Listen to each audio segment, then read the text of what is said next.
So we are starting with the topic food. Understanding food, उसके constituents, एक carbohydrate का क्या रोल है, प्रोटीन का क्या रोल है, फैट का क्या रोल है, vitamins, minerals, water, everything, a trace, everything. So good evening, everyone. Let's get started. I'm just sharing a screen of healthy food and healthy mood.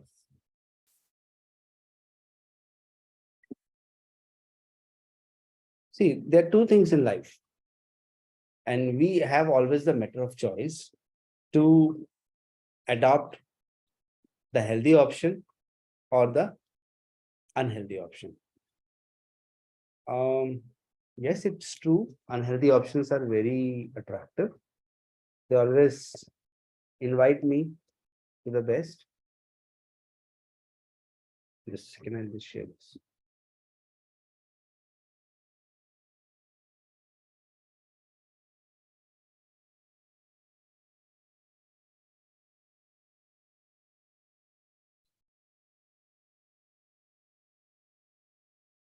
So they invite you. There is a difference between the junk foods and the healthy foods. For that, we have just kept one small slide which shows two things. To one end, we are seeing a fresh fruits, which looks more lively, more with life. And the other side, we have junk foods, fatty foods, smoking, alcohol, which is a part of the present lifestyle. Much liked. Now, in your plate, you can keep green salads. You can keep all that available in the junk markets. KFC, Silicon, and McDonald's. It's a matter of choice. अगर ये दोनों plate रखी हुई है somewhere we have placed this both the plates. अब आप उठ के आओगे तो आप चॉइस है क्या? What you select, that decides your life. Because आपका खाया हुआ ब्रेड ही तो आपका सेल बनेगा. जो ब्रेड खाया वही तो सेल बनना है. तो जो आपने खाया, it will turn into the energy of the body. And people tend to have junk food addiction. The reason for junk food addiction is because of it gives powerful rewards through dopamine. That's what I have been explaining. कि हमें बहुत dopamine उससे मिलता है. एक Apple खाएंगे तो उसमें बहुत moderate amount of dopamine मिलता है. But same in turn of in case of ice cream, we have ऐसे क्यों होता है कि हेल्दी फूड में कम dopamine मिलता है जैसे लोग खाते हैं तो उसको मजा नहीं आता. sugar, the added sugars, oils, they ये उनको देते हैं. हाँ ये सारी चीजें उसमें बहुत जहां पर ऑयल और शुगर ज्यादा होगा वो tasteful. People tend to like those oil and fatty foods. Natural चीजें हैं. हाँ उसमें शुगर है उसका तरीके से भी उतना मजा नहीं आ रहा था. मतलब उसमें भी डोपामिन रिलीज होगा, but the quantity will be less. Suppose Apple खाने से 10 हो रहा है तो आइसक्रीम खाने से 100 हो. तो आपको आपके सामने एक तरफ एप्पल रखा हुआ है, एक तरफ आइसक्रीम रखा हुआ है, तो what I prefer? I just prefer कि आइसक्रीम खा लेता हूँ यार, एप्पल तो बाद में खा लूंगा. तो हेल्दी माइंड को पता है कि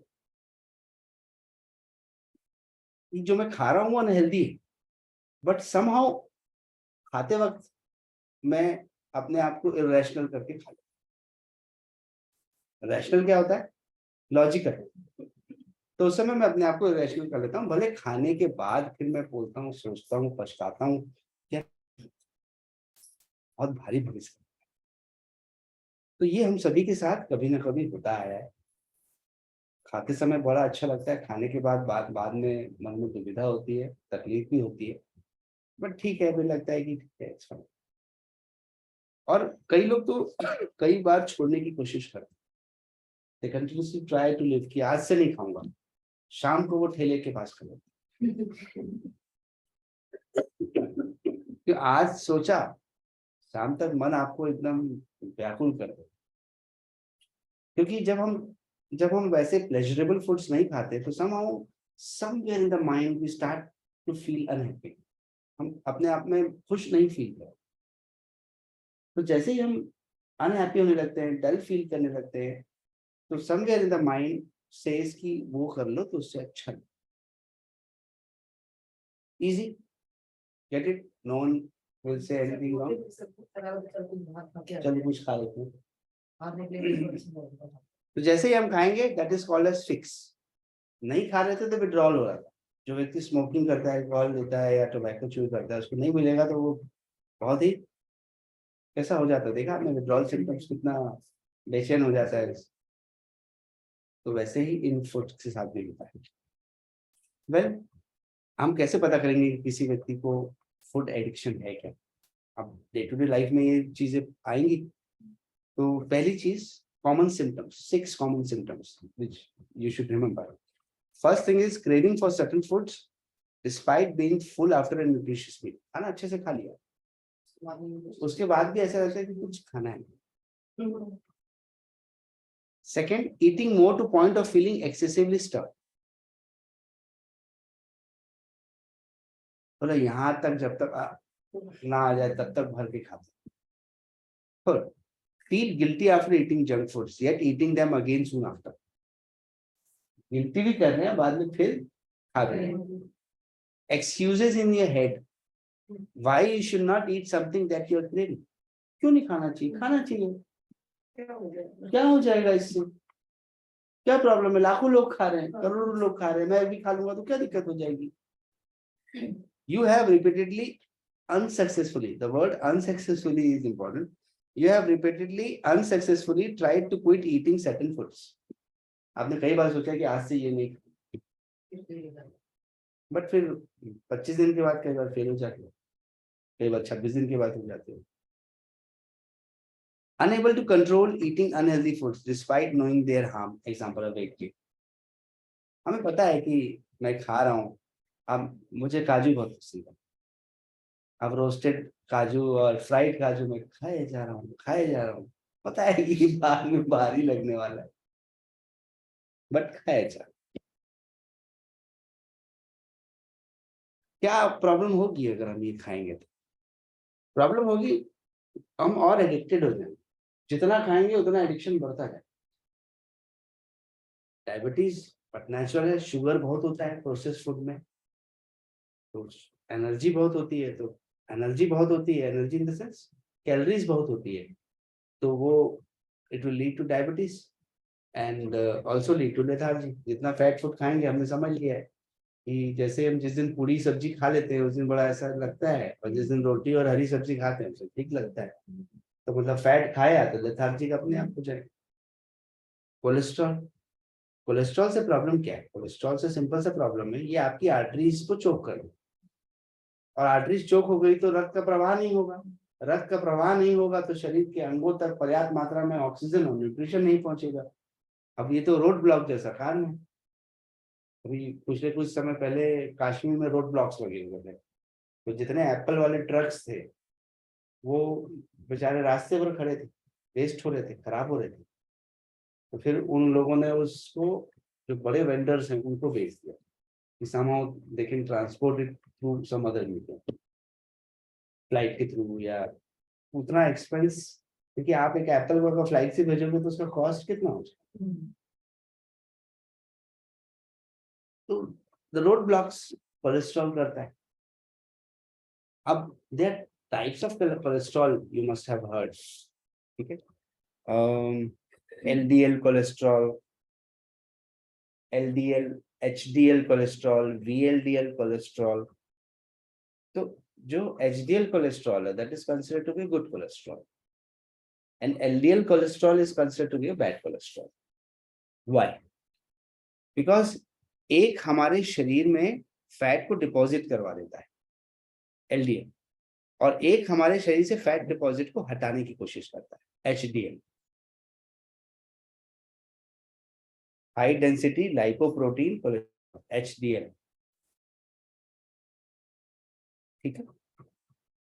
तो फैट ऐसा नहीं कि कोलेस्ट्रॉल बुरा ही होता है, बट उसमें भी क्वांटिटीज है कि आपके फूड में किस तरह का कोलेस्ट्रॉल ज्यादा आ रहा है। फैट कोलेस्ट्रॉल आ रहा है तो वो आपके शरीर के एक एक हिस्से में फैट को डिपॉजिट करवाएगा। नेक्स्ट थिंग, क्या प्रॉब्लम होगी अगर हम लगातार ऐसे अनहेल्दी जंक फूड्स खाते रहेंगे? तो पहला तो मोटापा है, दूसरा loss of memory and learning problems, बोधा हो जाएगा दिमाग, ज्यादा फैट खा लोगे। तीसरा लीड्स टू डिप्रेशन, ज्यादा लेथार्जिक और डल रहोगे तो आगे आने वाले समय पे आप उसे हमेशा लेथार्जिक और डल रहोगे तो inactivity will lead to depression. Worsens appetite, ज्यादा भूख लगाएगा। डाइजेशन आपका डिस्टर्ब होगा, कॉन्स्टिपेशन होना बट लाजमी है। ज्यादा शुगर का इंटेक किया, ज्यादा प्रोसेस फूड, होटल का फूड खा लेते हैं तो अगले दिन पेट बहुत भारी भारी से लगता है, ठीक से साफ भी। इनएडिक्वेट ग्रोथ एंड डेवलपमेंट, बच्चों में देखेंगे तो शुगर अगर फैल गया ना बॉडी में ज्यादा मात्रा में तो वो हमारे बॉडी के सारे फंक्शंस को हैम्पर करते हैं। शुगर शरीर को टाइट बना देता है, शुगर मिठाइयों को टाइट बनाता है, कड़ा कर देता है। काजू कतली में क्या डलता है? काजू का पेस्ट और शुगर, इन दो के अलावा तो कुछ डलता ही नहीं है। ज्यादा शुगर डाल दिए तो वो जल्दी सूख जाता है, सफेद पड़ जाता है। एडिक्वेट शुगर डालते हैं तभी वो नरम रहता है और काफी दिनों तक रह पाता है। पर अगर उनकी मिक्सिंग में ज्यादा शुगर हो गई तो वो काजू कतली बहुत ड्राई बनेगी, बहुत सफेद दिखाई देगी। आप कैसे जज करोगे? दुकान में खरीदने जाओगे, ऊपर से तो वो वक्र लगा देंगे, वर्क लगा देंगे, तो पता नहीं चलेगा। ऑलवेज जितना हार्ड है मतलब उसमें शुगर ज्यादा डाला है, जितना सॉफ्ट है उसमें काजू की मात्रा बेहतर है। और बीमारियां, ज्यादा फैट फूड जंक फूड खाओगे, शरीर की स्थिति क्या होगी? बीमारियों से वो पूर्ण हो जाएगा। पर हम अगर अच्छा खाएंगे तो हमें क्या फायदा? आप बताओगे ना लोगों को कि यार eating this so these things will happen.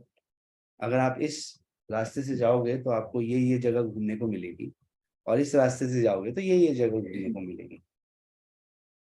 तो हेल्दी ईटिंग से first thing is good health, जो एवरी वन ऑफ अस भी डिजायर इन आवर लाइफ। कोई भी ये नहीं कर सकता कि मुझे स्वस्थ नहीं रहना। Second, increased happiness, you are happy with yourself. अब उसे खाकर आप डल हो, लेथार्जिक हो, डिप्रेस्ड हो, परेशान हो, शाम तक फिर उसकी तरफ जाओगे आप। Third, prevention of chronic diseases, healthy खाओगे तो बीमारियां नहीं होंगी आपको। फोर्थ, अच्छा लगता है, अच्छा खाने वाला अच्छा ही उसका माइंड फ्रेश रहता है। अभी आप बोलते हो ना जैसा खाओगे वैसा हो जाओगे, जैसे लोगों की संगत में रहोगे वैसा व्यवहार करोगे। तो अगर मैं हरे भरे पेड़ों को खा रहा हूँ तो आप इमेजिन करो कि एक शेर का व्यवहार कैसा होगा और एक गाय का व्यवहार कैसा होगा और एक भैंस का व्यवहार कैसा होगा। भैंस को क्या कहा गया है? लेजी जानवर को, बहुत फैट है उसके शरीर में, उसको दूध में भी उतना ही फैट बढ़ जाता है। राइट और नॉट? राइट और नॉट? फैट होता है ना? फैट है तो वो आलसी है। कितना आलसी है कि अगर अब रास्ते में चल रहा है तो भैंस के आगे बीन बजाने से बोलता वाला कहावत भी आ गई। गाय को आप 2 बार हॉर्न मारोगे किनारे हो जाएगी। सात्विक देखो, मतलब जानवर है, समझते नहीं। भैंस को आप कुछ भी कर लो, आपको ही हटना पड़ेगा, वो नहीं हटेगा। तो फील्स ग्रेट, स्वभाव ऐसा हो जाता। अब खाते दोनों तो वही है,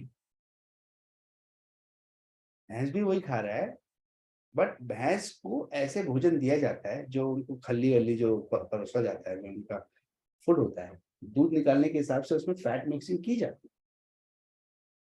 उनको वैसे फूड्स खिलाए जाते हैं ताकि उनके ज्यादा मात्रा में दूध का फॉर्मेशन। आपको पता है ना कि गाय भैंस के अच्छे आहार होते हैं 5 से 6 प्रकार के। अब हम मुझे इसलिए पता है कि पहले इस घर में यहाँ 2 गाय मैंने पाल रखे थे, मतलब मैंने तो कुछ नहीं किया, पेरेंट्स ने रखा हुआ था। तो सेवा करने का काम मेरा ही होता था, दुकान से जाकर के उनको खाना डालना, 4 प्रकार की मिक्सिंग करता था, फिर उनको खिलाता था।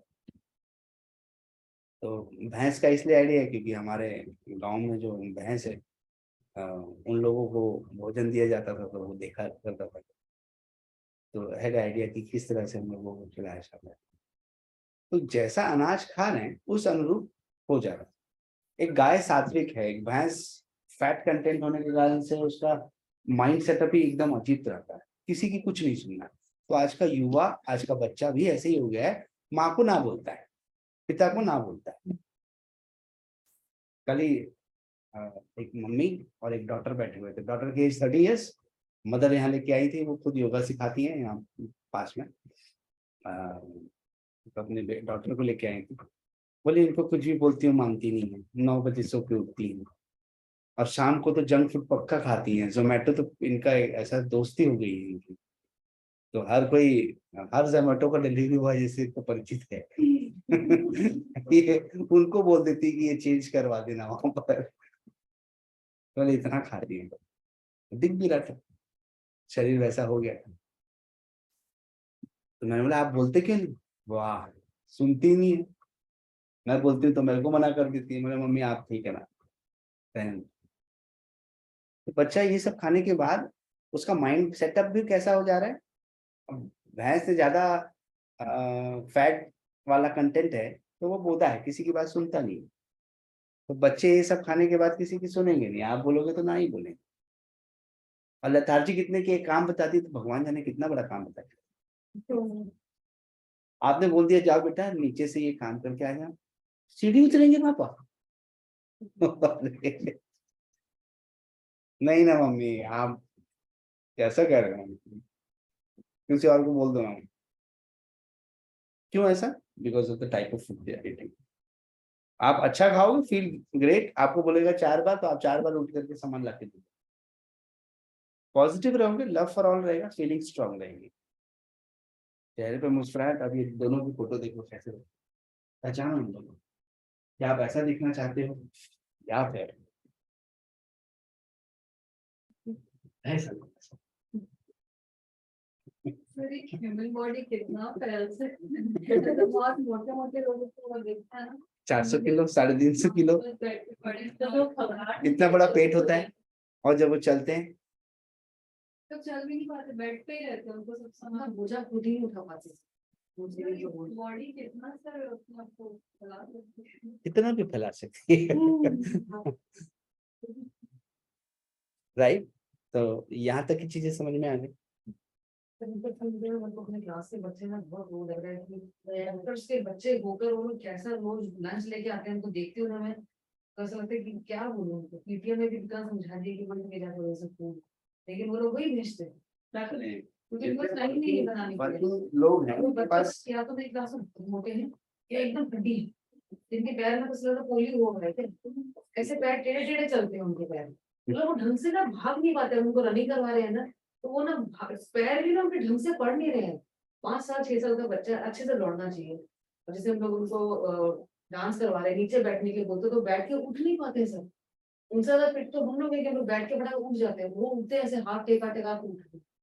मतलब वो देख के उनको लगता है कि क्या हो गया इनका फ्यूचर में पता नहीं। और डॉक्टर के बच्चे हो सकते सारे, इनसे बच्चे हमारे स्कूल में, उनकी ये हालत है। तो इसका मतलब डॉक्टर भी जागरूक नहीं है। नहीं है, इसका 7 साल मतलब दिन से डॉक्टर को भी नहीं बुखार पता कि उनको- हेल्दी ईटिंग क्या होनी चाहिए, नहीं नहीं है उनको। या पता भी है तो वो टाइम पता तो भी है देख तो के नजरअंदाज कर रहे हैं। डॉक्टर से सब पढ़ लिख के और उनके पास पीटे में पूछो तो एक ही जवाब है, मैम समझ नहीं ये मेडिकल साइंस को ना इतना बड़ा वर्गीकरण कर दिया गया है कि आप दांत वालों के पास जाओगे तो बोले मैं सिर्फ दांत देखता हूँ, आपको मुझे हृदय के बारे में कुछ मत बताना। हृदय वाले के पास जाओगे तो सर के पेट का स्टडी नहीं करते हैं। करते हैं, बाद में फिर फोकस एक ही हार्ट पे हो जाते हैं। तो आपको जैसे देखे बोले आपको पेट में प्रॉब्लम है, तो बोला I refer to my friend, he is gastroenterologist, he will help you more, you can go to that person. Suppose आपने नाक कान गले का बता दिया तो see basically I am ophthalmologist, I look for only eyes. It's better to consult my friend so and so because he is ENT expert. तो आप बताओ हम जाते हैं उनके पास, पेट से ज्यादा पेट से क्यों? अब हम भी इतना बड़ा वर्गीकरण हो चुका है, स्पेशलाइजेशन एंड वर्गीकरण इतना बड़ा है कि उनको पढ़ाया तो सब कुछ जाता है, बट धीरे धीरे धीरे धीरे धीरे वो स्किल एक ही की बना पाते हैं। एक ही की स्किल बनती है तो एक ही का ज्यादा नॉलेज है। अब ईयर नोज थ्रोट वाला सर्जरी कर सकता है, बट उसको बोलोगे पेट की सर्जरी कर दे तो वो नहीं करेगा, कर ही नहीं सकता। कर पाएगा क्या? सर्जन है वो भी, बट वो नहीं करेगा। एक ENT सर्जन पेट की सर्जरी नहीं करेगा, ब्रेन सर्जन दूसरी सर्जरीज नहीं करेगा। ये भी तो हो सकता है ना, मतलब ह्यूमन बॉडी अपने आप में बहुत बड़ा साइंस। यस, तो human। हर एक सेक्शन को मतलब डील करने के लिए अगर आप प्रॉपर्ली नहीं समझोगे उसको, और सारी चीजें मैंने वो क्या कि जैक ऑफ ऑल, और फिर हाँ, वो भी एक मुश्किल हो सकती है। That also is the reason कि they specialize in one thing. तो लेकिन सर कनेक्टेड तो सभी चीजें रहती हैं। अगर आपका पेट खराब है तो आपका सर दुख रहा है तो वो मतलब आपका पता पेट है उनको। connected तो रहती है ना। आप लोग उस दृष्टिकोण से मत देखिए, आप एम्स में जाइए, जो बड़े बड़े वहाँ के फैकल्टीज हैं उनका शरीर देखिए बस। मैंने अपनी लाइफ में बहुत कम डॉक्टर्स एकदम फिट बैठ देखे हैं, मुझे इनको देखकर अच्छी इच्छा फील, जैसे ललित ने हमें बहुत अच्छे लगते हैं डॉक्टर, और Yes, because doctor Lalit Nihal has a speciality of food, gastroenterologist हैं, जी। तो भोजन पे ही वो स्पेसिफिक है। वैसे ही उनके फ्रेंड है डॉक्टर राजीव त्रिवेदी, वो कार्डियोलॉजिस्ट है, he himself is also great fit. उस बैच के जितने भी लोग हैं, डॉक्टर ललित निहाल के बैच के, डॉक्टर सिद्धार्थ तामस्कर, रामकृष्ण के, अब ये सब से एक अच्छा कनेक्शन भी है और कम्युनिकेशन भी है। कनेक्शन कम्युनिकेशन तो इसलिए क्योंकि मेरे सिस्टर के क्लासमेट्स थे, तो यहाँ आना जाना होता था उनका, तो इसलिए एक 1-to-1 कनेक्शन है। और ये जो फेज निकला है, डॉक्टर ऋषि अग्रवाल, वो भी इनके क्लासमेट आरोग्य हॉस्पिटल, ये सब एक बैचमेट्स हैं सारे लोग, जो अभी एज वर्तमान में in the top of the Raipur city पे काम कर रहे हैं, वो सारे उसके। तो इनमें से इनके मैक्सिमम बैचमेट्स बहुत स्वस्थ हैं, कुछ लोगों को छोड़कर, जिनको मैंने अभी रिसेंट उनका गेट टुगेदर हुआ था कॉलेज फ्रेंड्स का, तब मेरी मुलाकात हुई थी उनसे, तो कुछ लोगों को छोड़कर बाकी सब they are fit, they are maintaining it. आप डॉक्टर सिद्धार्थ तामस्कर को देखोगे भी तो भी लगेगा is particularly very fit, is a great surgeon. Doctor Sandeep Dave का राइट हैंड है, हाँ, डॉक्टर संदीप दवे का राइट हैंड है। अब तो वो पार्टनर है मेरे पास, is a partner to that. तो yes, that depends on that. हाँ, अच्छा, राइट, तो get back to the topic again. खाना खाना खाना, सुबह से शाम तक सिर्फ खाना। क्या खाना, आइए जानते हैं। यहाँ पर एक पिरामिड बना हुआ है, राइट। इस पिरामिड में 4 सेक्शन देख रहे हैं आप। पहला सेक्शन जो कि सीरियल्स एंड मिलेट्स का है, ठीक है। दूसरा सेक्शन फ्रूट्स एंड वेजिटेबल्स का है। तीसरा सेक्शन पल्सेस एंड डेयरी का है। और चौथा सेक्शन फैट्स एंड शुगर का है। अब देख लो पिरामिड में किन चीजों में किस किस चीज को किस क्वांटिटी में खाने की बात कही गई है, दिख रहा है। रोटी, चावल, मतलब गेहूं, चावल, ये सब जो अनाज हैं, जौ, रागी, ये सबको मैक्सिमम पोर्शन दिया गया है। फिर सब्जियों को, सलाद को और फल को उसके ऊपर का पोर्शन दिया गया है। तीसरा दाल अर्थात प्रोटीन, तो ये दोनों क्या हो गया, कार्बोहाइड्रेट के सेक्शन हो गए। ये क्या हो गया, प्रोटीन का सेक्शन हो गया। अब इनमें भी प्रोटीन से है।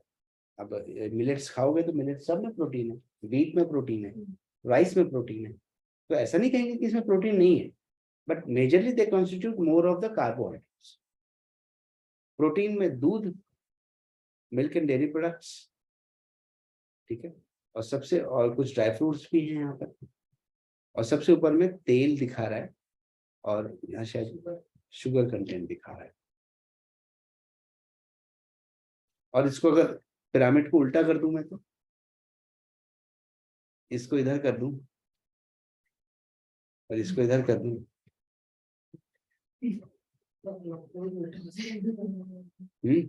इसको इधर पहुंचा दूं, इधर प्रोटीन को बढ़ा दूं, वही हम बोल रहे हैं हम जिम कर रहे हैं, हम ये यहाँ पर प्रोटीन को रख देते हैं। प्रोटीन डाइट मतलब ये वाला पोर्शन हो जाता है। नहीं, ऐसा यूजफुल नहीं होने वाला है। क्यों नहीं होने वाला है? जब मैं अभी आपको पढ़ाऊंगा कार्बोहाइड्रेट प्रोटीन फैट्स। तो this is the ideal balance diet. इसका अगर बाइफरकेशन करें तो 45 से 65% आपका कार्बोहाइड्रेट्स, 25 से 35% आपका प्रोटीन और 15 से 20% आपका फैट है। अब फैट तो इन चीजों में, ड्राई फ्रूट्स में भी मिलेगा ना, दूध में भी मिलेगा, नहीं है क्या इसमें फैट्स? इधर भी फैट है, ये कैटेगराइज्ड फैट है और ये इसमें फैट होता है, पर हमारे पास ऑप्शन भी है कि हम दूध से मलाई को निकाल लें तो स्किम मिल्क हो गया, तो देयर इज लेस फैट, मलाई को निकाल के यूज कर लें। ड्राई फ्रूट्स को पानी में भिगा के खा लें तो उसका फैट कंटेंट रिड्यूस हो जाएगा, it will be more water content, easy to digest, right.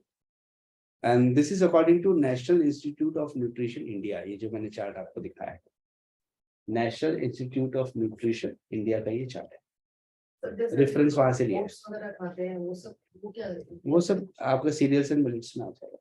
Oats वगैरह वो क्या होते हैं, कॉर्नफ्लेक्स वगैरह सब? हाँ तो कॉर्न है ना, मेज भी मक्का कुछ सब है। कॉम्प्लेक्स, सब मिलेट्स में आ जाएगा। कॉर्न, किनोवा भी इसमें आ जाएगा। Quinoa is a high protein source. देखिए ये सब अमेरिकन जो प्रोडक्ट्स बनाते हैं ना, कॉर्नफ्लेक्स से लेकर ये सब चीजें, अभी मेरे पास बीच में एक ऐड आया था, बोले केलॉग्स आया मार्केट में, तो केलॉग्स ने उसके प्रोडक्ट क्या थे main, cornflakes, wheat flakes and oats, ठीक है। वो भारतीय मार्केट में उतरा था अपना नाश्ता लेकर के, अभी वर्तमान में केलॉग उपमा बना रहा है, पट्टा बना रहा है। अभी उसको समझ में आ गया, बोले ये नहीं चलेगा यहाँ पर, ये चलेगा, तो वो बना रहा है। वो करने क्या आया था और कर क्या रहा है? तो ये सब वहां पर लोगों को टाइम नहीं है फ्रेश बनाने का, तो इजी है ना, दूध लिया, कॉर्नफ्लेक्स में डाला, कर लिया, और सर ये हेल्दी नहीं रहते हैं। ड्राई हो जाएगा तो कैसे हेल्दी होगा? अब बताओ, फूड का नियम है जो मैं अभी इंपॉर्टेंट प्रिंसिपल बता रहा हूँ, जिससे दोबारा निर्माण हो सकता है वो हेल्दी है, वो लाइव है, और जिससे दोबारा नहीं बन सकता वो अनहेल्दी है, वो मरा हुआ है। आप बताओ, मैं अगर एप्पल खाया और उसके बीज को जमीन में मैंने सो कर दिया तो मुझे एप्पल मिलने की संभावना है ना? बिस्किट को मैं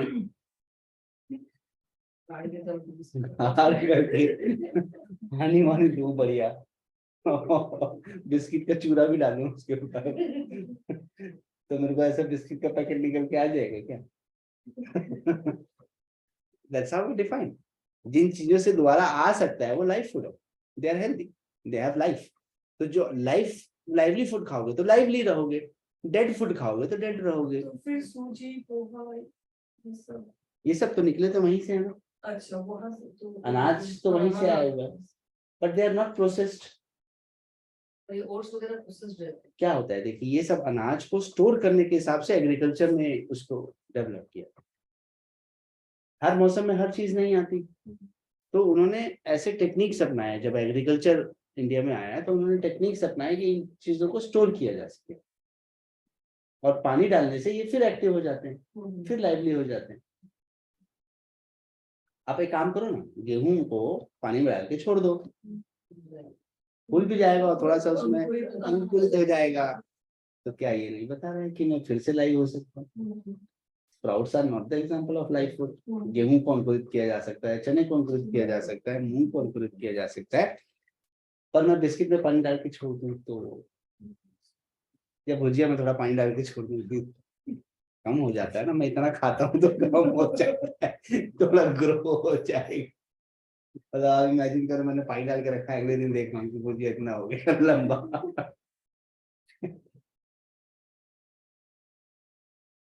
तो मुझे फिर लाइव हो जाता है ना, वो चावल लाइव हो जाता है ना, तो ऐसी चीजें मुझे खाने में क्या दिक्कत है? Those foods which can become live again can be eaten, but आपका जो बिस्किट है, मैदा है, प्रोसेस हो गया, they are not healthy, but still stored form of food, preservative added है। प्रिजर्वेटिव पहले के लोग इसीलिए डालते थे ना।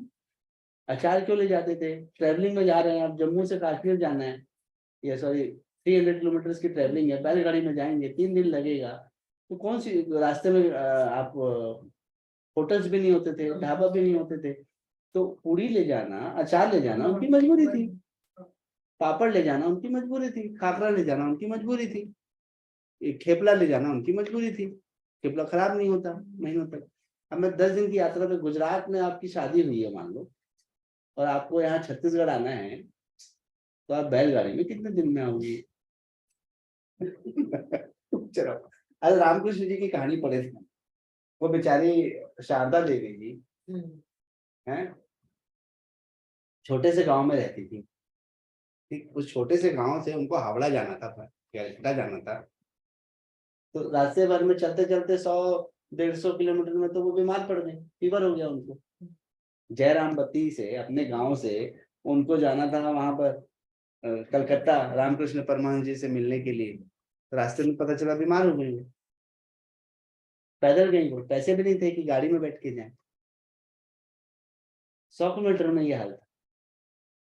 तो इसलिए the storage of food came into existence just because शादियों में खाना बनाने के लिए टाइम नहीं होता था, तो वो क्या करते थे, पूरी बना के रख दो, तो उससे वो शाम को भी काम आ जाएगा।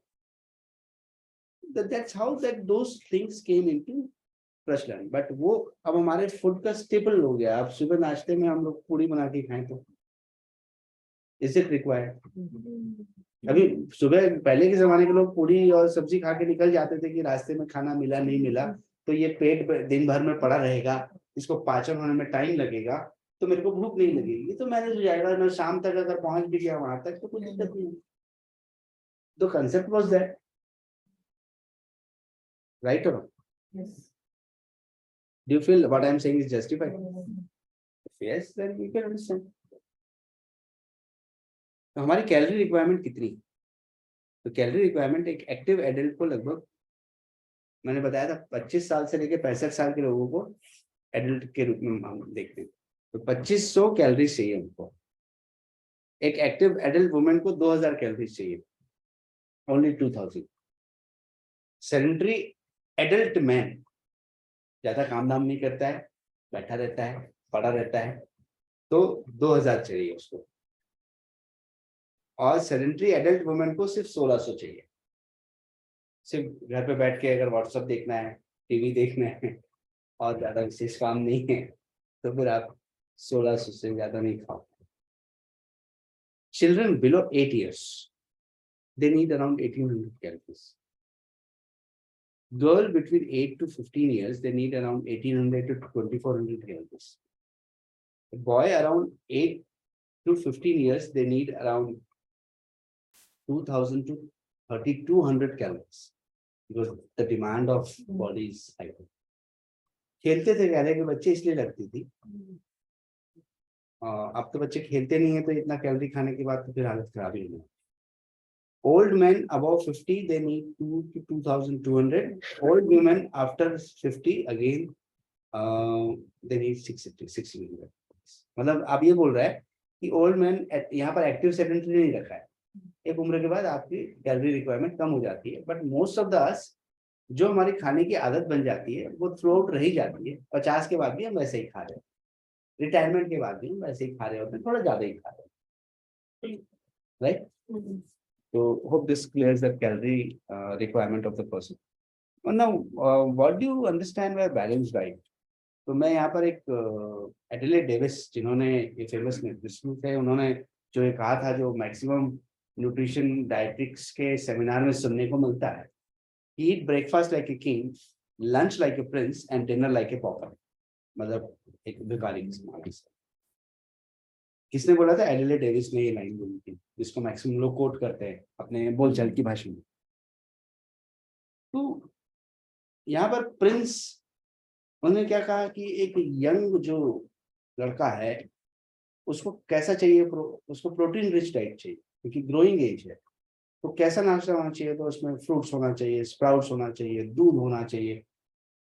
दे मेंट टू से दैट एक एडल्ट को कैसा खाना चाहिए, ब्रेकफास्ट करें, ईट ब्रेकफास्ट लाइक ए किंग। तो एक किंग को हमेशा आप देखेंगे कि ड्राई फ्रूट्स ज्यादा सर्व किए जाते हैं, फ्रूट्स और ऐसी चीजें।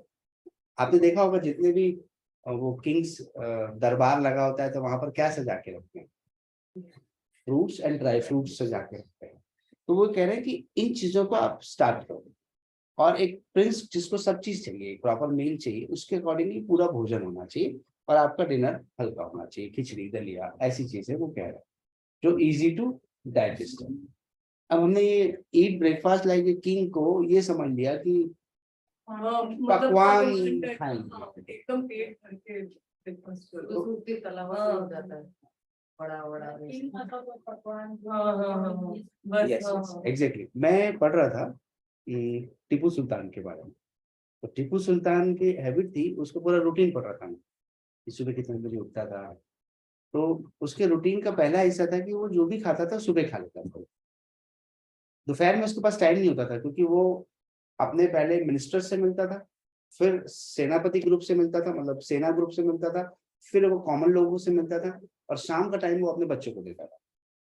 उसका टाइम फिक्स था क्योंकि इतने बड़े साम्राज्यों को अगर संभालना है। तो वो क्या खाता था सुबह, he used to eat more of fruits, dry fruits, और उसकी डाइट में अधिकतर जो होता था वो मीठा वाला उपमा होता था। क्या बोलते हैं उसको, साउथ में ज्यादा मिलता है उपमा, में दोनों तरह के मिलता है, सीरा बोलते हैं। Yes, they call it as sheera. तो upma means the salt one and sheera means the sweet one. उनकी डाइट्स में वही सब जाता है। उसके बाद दोपहर में वो कुछ खाए कुछ नहीं खाए, बट शाम को 6-6:30 बजे they used to have dinner, वो भी लाइट होता। तो फिटनेस के लिए मतलब it was just out of their lifestyle, right. मैंने ऐसे क्यूरियोसिटी पढ़ा कि पहले के लोग कैसे खाना खाते थे। अब उनके पास तो सारा नॉन वेज सब कुछ अवेलेबल था ना, बट वो रात में उस चीज को फिर भी नहीं। मे बी जिस दिन पार्टी हो रही है, 4 लोगों को इनवाइट किया है, उस दिन वैसा खाना बनाया, तो they must be doing that. But in routine में ही यूज्ड टू फॉलो दैट कि first step post breakfast is to set of people से उनका पहले अपॉइंटमेंट फिक्स, और वो उन लोगों से मिलकर के अपना डे डिसाइड करते हैं। And I think he was a successful king of Mysore and those well. तो मैक्रो न्यूट्रिएंट्स आर लाइक, हमारे भोजन में 2 तरह के nutrients, macro and micro. Macro मतलब जो बड़ा होता है, माइक्रो मतलब छोटा होता है।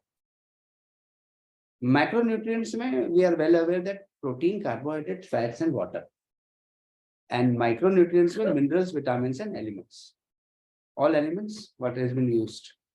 छोटे छोटे एलिमेंट्स हैं वो भी हमारे शरीर के लिए जरूरी है। जैसे फॉर एग्जांपल आपका पूरा प्रोटीन नाइट्रोजन से बनता है, यू आर अवेयर। सल्फर भी लगता है, बहुत सारी चीज लगती है, but the maximum content of A protein is A nitrogen. इसलिए प्रोटीन से निकलने वाले नाइट्रोजनस वेस्ट ही होते हैं। They are called as nitrogenous waste like ammonia, urea, uric acid. What are these? These are nitrogenous waste because protein का maximum amino acid किस चीज से बनता है, इसका भी सब डिवीजन है ना। एक प्रोटीन में सारी चीजें लग रही है, नाइट्रोजन के अलावा सल्फर भी लग रहा है, मतलब सब क्वांटिटी है। तो जो है उसी का ब्रेकडाउन होने से वही कचरा तो निकलेगा ना शरीर से। नाइट्रोजन है तो नाइट्रोजनस वेस्ट निकलेगा। ब्रेकफास्ट कैसा होना चाहिए, तो उन्होंने कहा कि dietary fibre, carbohydrates, protein and nuts का कॉम्बिनेशन होना चाहिए। और स्लैश दिया ना, सब नहीं लिखा है, अभी हम लोग सब समझ लेंगे इसका। स्लैश दे रहा है कि आइदर इस फॉर्म में खाओ, आइदर उस फॉर्म में खाओ। लंच में perfect combination of high fibre whole grains, high fiber whole grains because they contain all the nutrition like vitamin B complex. Example लेते हैं, it is said that कि अगर मूंग हमने लिया तो मूंग में अगर विटामिन सी 1 ग्राम है, तो अंकुरित होने के बाद वो 30 ग्राम हो जाता है, 30 टाइम्स इंक्रीज। मतलब मैंने मूंग खा लिया तो कितना विटामिन सी मिल गया। B complex if it is 1, it is more than 1200 times more अंकुरन होने के बाद। Don't you think these foods are more having life and more nutrition? थोड़ा सा अंकुरित खा लेने से मुझे कितना विटामिन सी, कितना मिनरल्स, कितना बी कॉम्प्लेक्स मिल जाएगा। तो high fibre whole grains, vegetables, pulses, probiotics. What is probiotic? As you have heard about antibiotics, probiotics are like yogurt and fiber.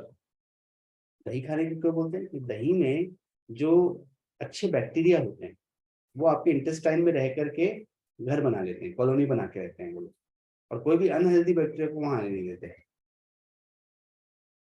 जैसे आप मोआ साइड चले जाओ तो वहाँ, माना साइड चले जाओ तो वहाँ आपको Bengali peoples you will find more, ठीक है, या फिर जो पाकिस्तान से लोग आए हुए हैं वैसे लोग आपको मिलेंगे, they stay there that belt. क्यों? टाटीबन में चले जाओगे तो Punjabis and Keralites you will find more, Keralite because वो भारत माता स्कूल के कारण वहाँ के बहुत सारे स्टाफ और बहुत सारी चीजें हैं वहाँ से, इसलिए they are more of Keralite people, they are more of Punjabis out there.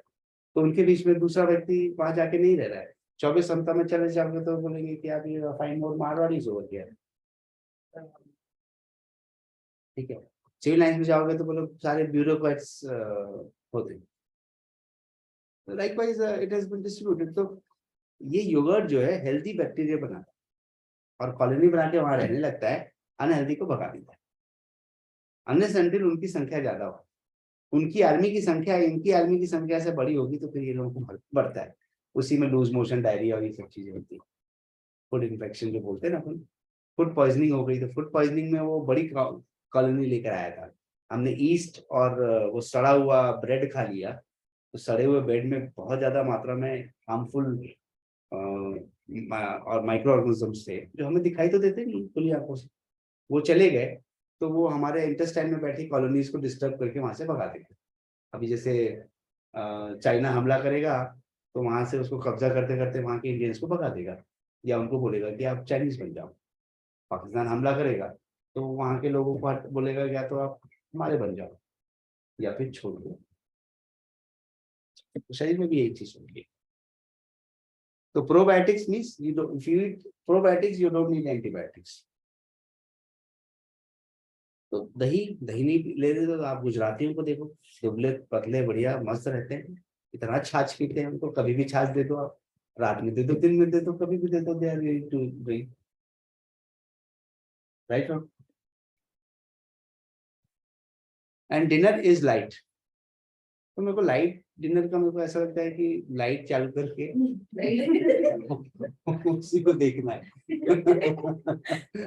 यही डिनर है, लाइट डिनर खाना नहीं है, लाइट को देखना। ऐसा क्यों लिखा भाई? कुछ लिखते कम से कम आप हम भी खाते कुछ लाइट करके वो पूरा जंक फूड खाना है, वो बहुत लाइट हो जाएगा लाइट ऑफ लाइट हो अगर आप एक ब्रेड को वे करोगे और एक रोटी को वे करोगे तो कौन सा भारी निकलेगा? हाँ, एक ब्रेड को वे करोगे, एक रोटी को वे करोगे, रोटी भारी होगी। रोटी भारी होगी, जिसमें ज्यादा पानी होगा वो भारी होगा। हाँ, जिसमें हवा ज्यादा होगा इसलिए तो वो सड़ता नहीं है, जिसमें पानी जल्दी रहेगा वो बहुत जल्दी सड़ जाएगा। एप्पल क्यों सड़ जाता है? केला क्यों सड़ जाता है? तो fruits have more water in that, because anything which has more water in that they will, वो जल्दी खराब हो जाएंगे, और जिसमें पानी की क्वांटिटी कम होगी वो लंबे समय तक चलेंगे, इसलिए तो आपके सारे स्नैक्स ड्राई होते हैं, उसको ड्राई स्नैक्स बोलते हो आप। वेट स्नैक्स कहाँ होते हैं क्या? राइट और रॉन्ग? तो रूल क्या हुआ? जिसमें पानी ज्यादा होगा वो जल्दी यूज करो, और जिसमें पानी, जैसे रसगुल्ला है बंगाली फूड, दे सेल की you can eat immediately within 1 or 2 days, but kaju katli can be stored for more than 15 days because it has less water, no water.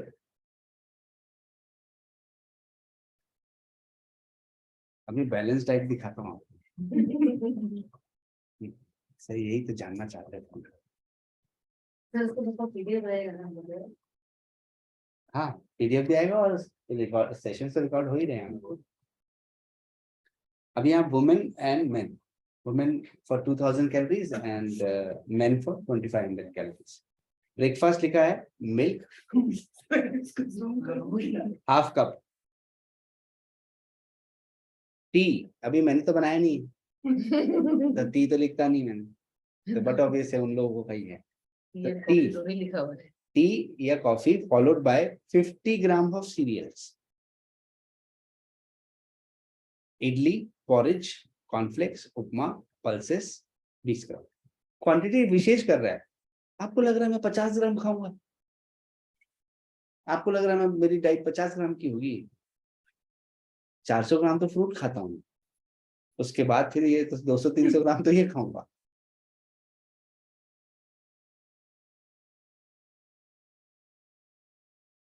पचास ग्राम क्या ही। सर औरतों को 2 कप लिखे हैं, आदमी को 1 कप ही चाय लिखी है, ये ऐसे क्यों? अब ये तो वही बताएंगे, इसलिए मैंने कहा लेडीज ये को 2 मैंने कप नहीं पिला किया रहे है। हैं, आदमी को 1 ही कप चाय दे रहे हो। चाय में वो लिखा नहीं कौन सी चाय, दूध वाली, black T, green tea.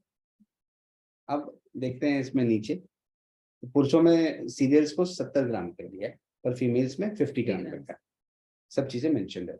Mid morning में कहा butter milk, green tea, nuts. ये बात तो गलत है। पूरा भेदभाव कर रखा है इनको बिल्कुल। आप लोगों को डोसा भी नहीं दे रहे हो, बताओ। और चाय ज्यादा पिला रहे हैं कि तुम चाय पी के भूख मारो, इनको वो खिलाओ मेरे को बना लगता है बना के। 50 ग्राम और 70 ग्राम को किलो होगा, इसलिए आपको डोसा नहीं मिल रहा है। मिड मॉर्निंग में दे हैव आज butter milk, green tea, nuts, butter milk, green tea, nuts. Lunch में 1 cup cooked rice, 2 phulkas, green vegetable salad, dal, half cup, half cup, dal half cup. Cup, half cup, पता नहीं क्यों, कर्ड हाफ कप। ये ज्यादा हो जाएगा तो फिर दिक्कत हो जाएगी ना। पर मेरे साथ क्या होता है ना, मैं खाता हूँ तो कभी दाल कम हो जाती है तो चावल ले लेता, मतलब दाल कम हो चावल ज्यादा हो जाता है तो दाल ले लेता हूँ और दाल ज्यादा हो जाती है तो चावल ले लेता और हूँ सब्जी ज्यादा हुई तो 1 रोटी और बढ़ा और लेता हूँ। रोटी ले लेता हूँ, मैं ऐसा करके मैनेज करता हूँ। पर मैं बिल्कुल उनको नाराज नहीं होने देता। दाल बोली मैं ज्यादा हो गई, मैं क्या करूँ, समझ नहीं मैं आपके लिए व्यवस्था कर रहा हूँ, ऐसे नहीं अभी अभी आपके लिए व्यवस्था करूंगा। तो green vegetable salad, dal half and ये, और इनके लिए राइस को 1 से 2 कप कर दिया, 2 फुल्का कर दिया, ग्रीन वेजिटेबल सैलेड 50 ग्राम, दाल 1 कप एंड कर्ड 1 कप, इनकी क्वांटिटी को बढ़ा दिया है फीमेल की कम। ये 1600 कैलोरी और 2000 कैलोरी की डाइट बनाया है ना इन्होंने, तो ये उसको बैलेंस करने के लिए एक क्वांटिटी बता रही है, एक आइडियल आपको एक फिनोमिनल फंडामेंटल दे रहा है कि इतनी में इतनी कैलोरीज आ जाएंगे। फिर शाम के स्नैक्स में 1 फ्रूट या नट्स, 1 फ्रूट एंड नट्स। पर ना वो मेरे शाम की चाय, खाकरा और वो सब तो हटा मठरी तो हटा ही दिया, मैं कैसे रहूंगा इसके बिना। पूरा अब मैं इतना किचन में अलग अलग, आप तो इतना अच्छा घर बनाया हो और मैं डब्बे बनाया हो, उसको कैसे खोलूं, मैं निकालूंगा कैसे वहां से, यहाँ तो दिखाई नहीं रहा आपसे। डाइट से क्या जीवन से ही हटा दिया। और फिर डिनर में लिखा है महिलाओं के लिए 1 cup cooked rice, 2 phulkas, green vegetables, dal half cup, curd half cup and fruit. ये भी तो हैवी है सर डिनर। 1 फ्रूट भी लिखा है ना आपके लिए वहां पर। हाँ। और मेल्स के लिए सेम वैसे ही है। सर रात का डिनर ही हैवी नहीं हो जाएगा? 2 रोटी चावल वो तो नहीं, पूरा अगर लंच जैसी होगी। आप 6-7 बजे खा लो उनके हिसाब से, आप 10 बजे का प्लानिंग है। नहीं नहीं, वैसे भी सर अगर 1 बजे खाएंगे तो 6-7 बजे कहाँ से भूख लगेगी इसके लिए भी हम लोग को। लंच भी अगर हम लोग 1 बजे कर रहे हैं, 6-7 बजे भी इतना, तो वो डिनर बहुत, लंच भी हैवी है। जो भी है यही दिए हैं खाने के लिए, अभी तो यही खाना है हमको। अब मेरी डाइट ऐसी नहीं होगी, हाँ। मैं जो डाइट बना के दूंगा वो इसमें बहुत सारी चीजें मिसिंग है। तो ये सिर्फ एक सैंपल दिखाने के लिए कि उन लोगों ने कैसे डाइट को डिजाइन किया। अब एडिले डेविस जैसे लोगों ने डाइट को कैसे डिजाइन करने की कोशिश किया, एक एग्जाम्पल दिया मैंने। फिर से मैटर ऑफ चॉइस है, आपको लाइफ में क्या चाहिए क्या नहीं चाहिए आपको डिसाइड करना। सॉल्यूशन क्या है, how to overcome these junk food habits. Right, ये जानना ज्यादा जरूरी है।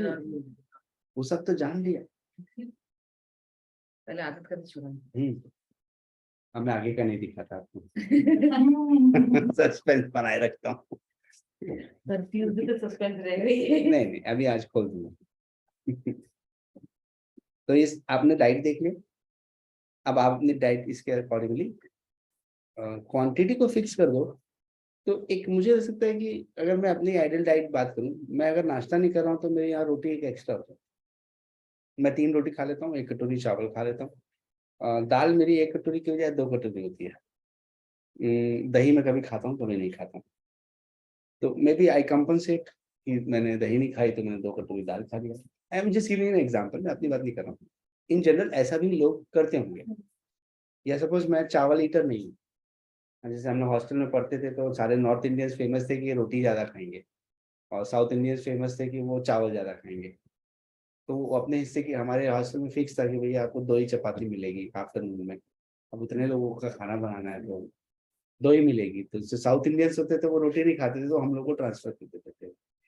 2 लोग नहीं खाया, 2 लोगों से दोस्ती करके रखा था मैंने। एक्सचेंज करनी है। और चावल में तो कोई लिमिटेशन था नहीं, तो चपाती के लिए वो मेरे अच्छे मित्र थे। मैं उनसे चपाती ले लिया करता और खा लेता हूँ। तो ऐसे भी हम लोग इंटरचेंज कर सकते हैं। इसको देख करके एक डाइट बनाओ एज ए होमवर्क। एक डाइट फ्रेम करो कि आपके हिसाब से आप क्या क्या चीजें आप रख सकते हो। पर ये क्वांटिटी बहुत लिमिटेड है, याद रखना। ये आप पूछना कि एक नाश्ते वाला एक पोहे के डब्बे में कितना ग्राम सर्व करता है, कितना सर्व होता होगा। अगर एक पोहा का मैं बाउल खरीदूं तो 50 ग्राम, 100 ग्राम, कितना होता होगा। अच्छा, इसके ऊपर जाना चाहिए मेरे हिसाब से। हम जाते भी अपनी क्वार्टर प्लेट में जितना खाते हैं वो 100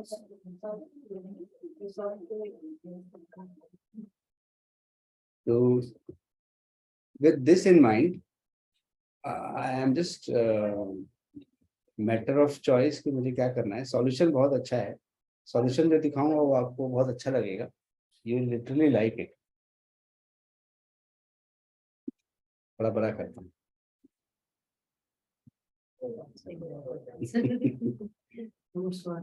अभी यहाँ पर हम लोग जाकर के अपना एडवर्टीजमेंट करके आ जाते हैं। ये सब चाहिए तो हमारे पास आना पड़ेगा।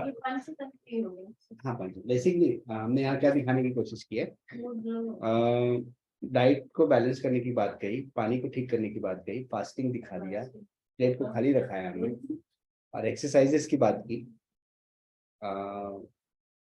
योगा की बात की, और ये सब कहाँ मिलेगा तो इस बीच में दिखाया गया।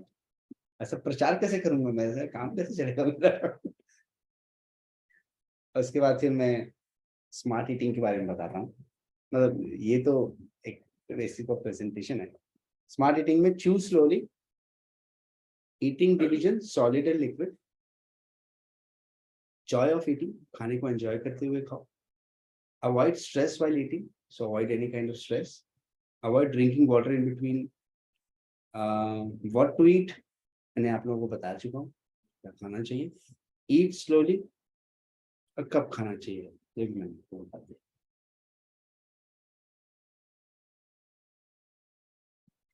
एक बार फिर प्रचार करता हूँ, नंबर भी दिखाता हूँ। ऐसा कैसे चलेगा ना, राइट। तो this is about the second level of introduction to diet. अभी हम लोग जाएंगे थर्ड लेवल में। थर्ड लेवल में मैं आप लोगों को कार्बोहाइड्रेट्स बताऊंगा, प्रोटीन बताऊंगा, और फैट्स के बारे में बताऊंगा। कुछ ऐसा कंटेंट रहेगा वो कि कार्बोहाइड्रेट्स क्या होता है, कैसे उसका फॉर्मेशन है, मोनोसेक्राइड्स क्या होते हैं, डाइसेक्राइड्स क्या होते हैं, पॉलीसेक्राइड्स क्या होते हैं। एक बेसिक आप लोगों को एक्सप्लेनेशन दे दूंगा, तो आपको डाइट को समझना और आसान होगा। ठीक है, ये we will do it in the next class. Any questions for today's class? Next time हमारा प्रैक्टिकल मिलेगा। हाँ रहेगा प्रैक्टिकल। अभी सबका मिट्टी पट्टी हो गया, सबको लग गया, लगा लिया, सबका कंप्लीट हो गया। ठीक है, परफेक्ट है। नेक्स्ट में जो हम मैं फॉर्म करता हूँ कि क्या क्या हम कैसे करने वाले हैं, तो ट्रीटमेंट एक एक करके स्टार्ट कर देंगे। भले हम उसके बारे में पढ़ते बाद में आए तो कोई बात नहीं, तो ट्रीटमेंट विल स्टार्ट। अभी तो हमने एक प्रोसेस तो सीख लिया ना, बिकम कॉन्फिडेंट कि वो आपको अच्छे से आता है। तो जैसे प्रैक्टिकल एग्जाम होंगे उसमें भी ये सब करके देना है। नॉट नेसेसरी, पूछेंगे आपसे क्वेश्चन। मैंने पूछा मिट्टी कितनी देर लगाना चाहिए, तो आप बता देना 15 मिनट लगाना चाहिए। ये सब तो आप ही बता देंगे। टाइम बढ़ा दिए हैं, देखो अब मेरे पास अगला पेशेंट आएगा तो मैं कैसे करूँ? Right, okay fine. So, well, we'll end the session here. और सर नेचुरल